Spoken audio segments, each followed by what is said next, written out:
అయితే తస్మాత్ జాగ్రత్త. వినియోగదారులకు కావాల్సిన వస్తువుల్ని అందించే విషయంలో ఈ కామర్స్ కంపెనీలు ట్రెండ్ మార్చినట్లు తెలుస్తోంది. ఇన్ని రోజులు స్మార్ట్ ఫోన్ కు బదులుగా సబ్బు బిళ్ళ, ఇటుక బిళ్ళలు పంపించడం రివాజు. కానీ ఇప్పుడు పాముల్ని డెలివరీ చేస్తున్నాయని వినియోగదారులు ఆగ్రహం వ్యక్తం చేస్తున్నారు. బెంగళూరులోని సజ్జాపూర్ కు చెందిన భార్యాభర్తలు ఐటీ ఉద్యోగులు కాలక్షేపం కోసం ఇంట్లో వీడియో గేమ్ ఆడుకునే ఎక్స్ బాక్స్ ను అమెజాన్ కంపెనీ యాప్ లో ఆర్డర్ పెట్టారు. ఆర్డర్ రానే వచ్చింది.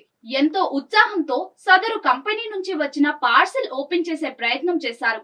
కానీ దంపతుల్ని షాక్ కి గురి చేస్తూ పార్సిల్ లో నుంచి ఓ పాము బుసలు కొడుతూ బయటకు వచ్చింది. ఈ ఊహించని పరిణామంతో కంగుతిన్న టెక్కీలు తమకు ఎదురైన చేదు అనుభవాన్ని వీడియో తీసి సోషల్ మీడియాలో షేర్ చేశారు. ఆ వీడియోలో 2 రోజుల క్రితం ఎక్స్ బాక్స్ కంట్రోలర్ ను ఆర్డర్ పెట్టాం. ఆర్డర్ వచ్చింది, కానీ దాన్ని ఓపెన్ చేస్తే ఓ పాము బయటపడింది. అందుకు డెలివరీ బాయ్ సాక్ష్యమని తెలిపారు. అదృష్టవశాత్తు పాము ప్యాకేజింగ్ టేపుకు ఇరుక్కుపోయింది. ప్రమాదం అయినప్పటికీ తాము చెబుతున్నది నిజమా కాదా అని తెలుసుకునేందుకు అమెజాన్ ప్రతినిధులు మమ్మల్ని 2 గంటల పాటు హోల్డ్ లో ఉంచారని వాపోయారు. ఆ తర్వాతే స్పందించారని అన్నారు. స్పందించిన అమెజాన్ కస్టమర్ వీడియోపై స్పందిస్తూ కంపెనీ ట్వీట్ చేసింది. మీకు కలిగిన అసౌకర్యానికి మేం చింతిస్తున్నాం. వివరాల్ని పూర్తిగా పరిశీలించిన తర్వాతే తగిన న్యాయం చేస్తామని అమెజాన్ ప్రతినిధులు స్పందించారు.